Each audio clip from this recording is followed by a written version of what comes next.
What if I told you that the United States, the world's unquestioned economic giant, is on the verge of losing one of its most important trading partners? And not to China, not to Russia, but to its oldest and closest ally. Here's the twist: it wasn't a classic trade war that caused it. No. It was something far more unexpected, a decision to double tariffs on steel and aluminum. What looked like a straightforward economic maneuver turned into a full-blown trade crisis. On February 1, 2025, President Donald Trump signed an executive order that rattled global markets, lifting tariffs on Canadian steel and aluminum from 25% to an astonishing 50%. The move was marketed as a bold step to revive American industry and bring back jobs. But instead, it ignited a trade dispute that cost billions and reshaped North American commerce. And it didn't stop with steel. Soon, it spilled over into everything from lumber to whiskey, hitting iconic cultural exports like Kentucky bourbon and even everyday items Americans take for granted. Yet the real shock came from Canada's reaction, a response that blindsided Washington and shifted the economic balance across the continent. Stay with me, because what happened next will make you question everything you thought you knew about trade, jobs, and even your own wallet. On that February day in 2025, Trump stood before cheering steelworkers in Pennsylvania, announcing that America was taking back its future. It was the kind of speech designed to stir patriotism and evoke memories of the country's industrial prime.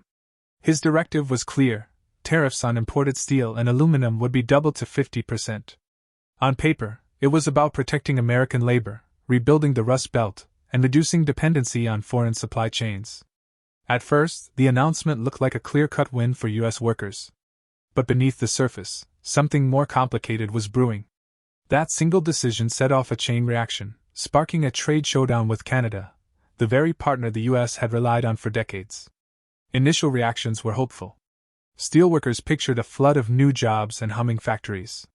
But what they didn't foresee was the ripple effect that would spread across industries far removed from heavy manufacturing. The administration branded the policy patriotic economics. But for many businesses, the fallout was immediate and painful. Take Sarah Whitman, CEO of a Napa Valley vineyard. "We're already facing sluggish domestic demand," she said. "And now glass costs are skyrocketing because of these tariffs." She wasn't alone. Distilleries, wineries, and small manufacturers began feeling the pinch as supply chains tightened and costs surged. Within weeks, the tariffs extended beyond trade statistics and started cutting into American daily life. This wasn't just about steel anymore. It was about culture, reputation, and the livelihoods of ordinary workers on both sides of the border. The U.S. believed it was reclaiming jobs. Instead, it had triggered a conflict far larger than anyone imagined, a trade war with its closest ally that would rewrite the rules of North American commerce. Barely weeks after President Trump signed his executive order, Ottawa's response was both swift and unmistakable. On March 13, 2025, Prime Minister Justin Trudeau, often seen as a polished and diplomatic leader, made a decision that sent tremors through the U.S. economy. Canada rolled out an eye-popping $29.8 billion retaliation package, slapping 25% tariffs on American steel, aluminum, and a wide range of everyday goods. But this wasn't an ordinary tit-for-tat. It was a deliberate, high-stakes counterstrike intended to make one thing clear to Washington: betrayals carry a price. Rather than sprinkling tariffs over a few symbolic items, Canada went directly for the jugular. Ottawa placed duties on American steel exports totaling $122.6 billion, aluminum shipments valued at $3 billion, and other essential consumer goods, like appliances and tractors, worth another $14.2 billion. The message could not have been louder: Canada was not retreating, and U.S. leaders needed to pay attention. Finance Minister Chrystia Freeland underscored the point, stating, "This is not escalation for escalation's sake. This is about protecting Canadian jobs and showing Washington that actions have consequences." Industry figures across the United States were stunned. Many had assumed a close ally like Canada would seek quiet compromise. But the aftermath defied expectations. Cross-border supply chains, long considered a backbone of North American trade, began to fray in states like Michigan. Logistics coordinators scrambled as contracts with Canadian smelters suddenly became worthless. Steel that once flowed freely over the border now sat idle, waiting for renegotiation at double the previous cost. Then came Canada's most surprising maneuver: applying surgical pressure on symbols of U.S. culture. Ottawa shifted its focus to American liquor and wine exports, products with strong ties to American identity. Bourbon whiskey, once a mainstay on Canadian store shelves, virtually vanished overnight. Canadian consumers pivoted to Scotch, French wines, and local craft spirits, sending ripples through communities in Kentucky, where distillers had long depended on Canadian buyers to keep their operations afloat. This was no routine trade spat. It had transformed into a sweeping economic and cultural confrontation, one poised to reshape the relationship between the two nations for years to come. Do you think Canada's actions were justified, or could the situation have been handled differently? Share your perspective in the comments below, and don't forget to subscribe for more deep dives like this. As the tariff war escalated, the fallout became increasingly visible across multiple U.S. sectors. What had begun as a straightforward plan to reclaim American jobs now looked more like a full-blown crisis threatening the stability of key industries. The steel sector, central to the original tariff decision, was among the hardest hit. U.S. manufacturers had depended on a steady influx of Canadian steel for decades. Now, with supply chains fractured, they were forced to adapt on the fly. In Michigan, logistics managers reported that agreements with Canadian smelters, once vital to their production lines, were nullified overnight, forcing renegotiations at double the price. Some shipments even froze at the border, transforming from valuable resources into costly liabilities. Steel producers nationwide were suddenly grappling with soaring prices and shipment delays, which sent their operating costs through the roof. This disruption didn't just squeeze major manufacturers, small firms, many of which depended on reasonably priced steel to build their products, were blindsided by unexpected expenses threatening their survival. And steel wasn't the only raw material caught up in the turmoil. Aluminum, vital for industries from vehicle production to everyday consumer goods, was also in short supply. With the U.S. losing its primary aluminum source in Canada, the impact was immediate and intense. In Detroit, carmakers had to pause production of certain models as they scrambled to secure enough aluminum to keep assembly lines moving. Vehicle production costs skyrocketed, and much of that burden shifted to consumers, making everything from family sedans to pickup trucks noticeably pricier.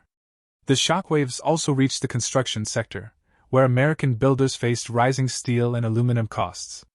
A bridge project in Windsor, Ontario, initially budgeted at $150 million Canadian dollars, swelled to $180 million as material prices jumped. The spike in costs for items ranging from appliances to building supplies forced businesses to cut back or cancel projects entirely. Yet the true damage went beyond the financial strain. Jobs disappeared, local economies suffered, and a growing sense of instability took hold in America's industrial heartland. Workers, many who had been told tariffs would restore employment, found themselves laid off as steel, auto, and construction firms struggled to navigate the escalating trade conflict. What had been framed as an economic comeback strategy quickly turned into a job destroyer. By mid-2025, the losses in trade, employment, and overall activity were mounting. For countless U.S. workers, the vision of a better future promoted by Washington began to feel like a broken promise. Instead of sparking a manufacturing renaissance, the tariff battle was triggering a crisis few had anticipated. As the trade war deepened, tensions between the U.S. and Canada became more than a spreadsheet of tariffs. They evolved into a cultural and symbolic confrontation. These new levies weren't just about materials or economic numbers. They struck at values, shared history, and long-standing cross-border traditions.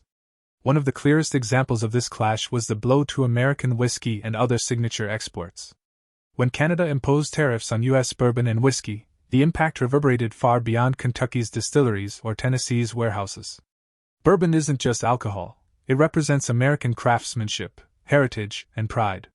For decades it had been cherished both domestically and internationally. Yet in one policy move, that symbol vanished from Canadian shelves, replaced by Scotch, French wines, and local craft spirits. For U.S. distillers, the loss was severe. Bourbon is a $9 billion industry supporting hundreds of thousands of jobs, from grain farmers to distillery workers and distributors. Losing Canada, the second largest export market for American whiskey, meant not only a financial setback but also the erosion of a deeply rooted cultural presence.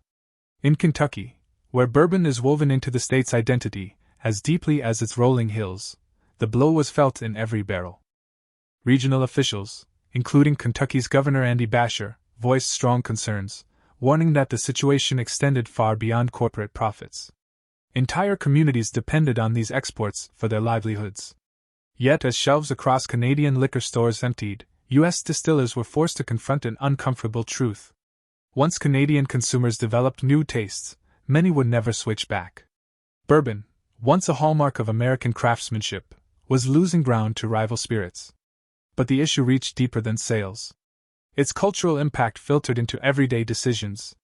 As more Canadians participated in the boycott, the national mood began to shift. Surveys revealed that 85% had actively substituted U.S. goods with domestic products, while 91% supported permanently lowering their reliance on American imports. What started as a trade dispute evolved into a political and cultural awakening. To many Canadians, it wasn't merely an effort to defend their economy. It symbolized resistance against what they perceived as U.S. overreach. This feeling fueled the momentum behind the Buy Canadian push, which surged across social platforms and became a rallying cry for citizens angered by what they saw as unfair treatment.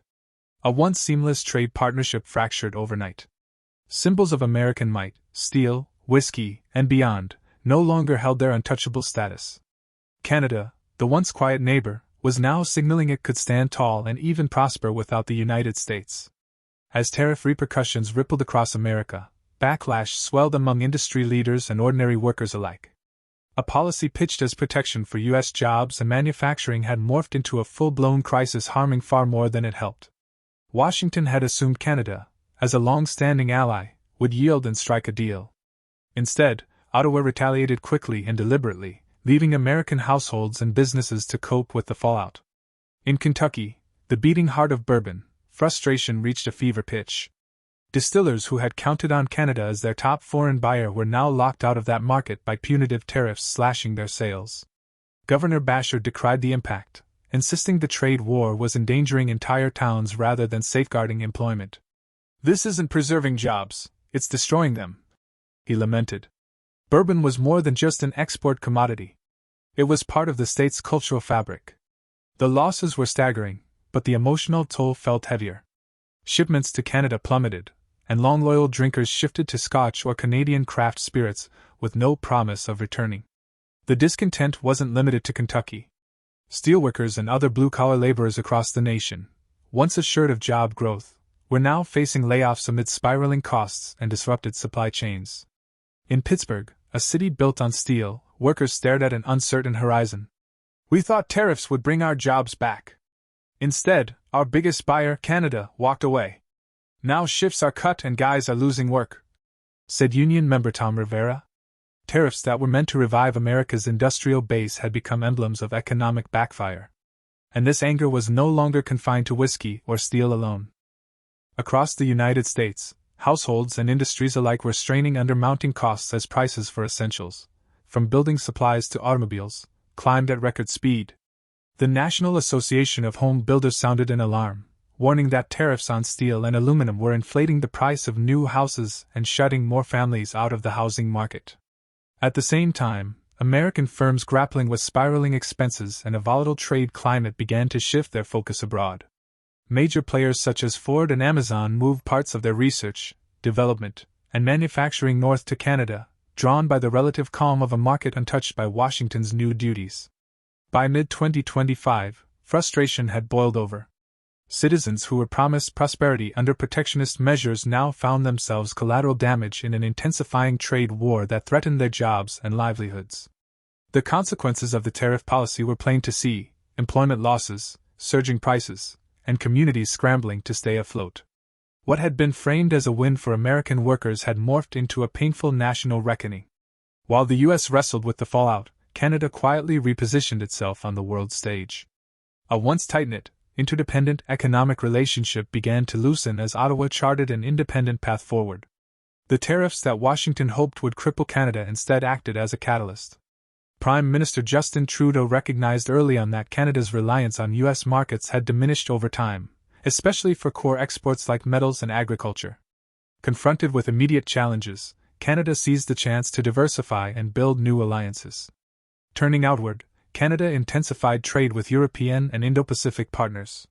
By July 2025, Ottawa had secured a landmark $14 billion green energy export pact with the European Union, an unmistakable signal that it aimed to be a trusted player in the global transition to sustainable power.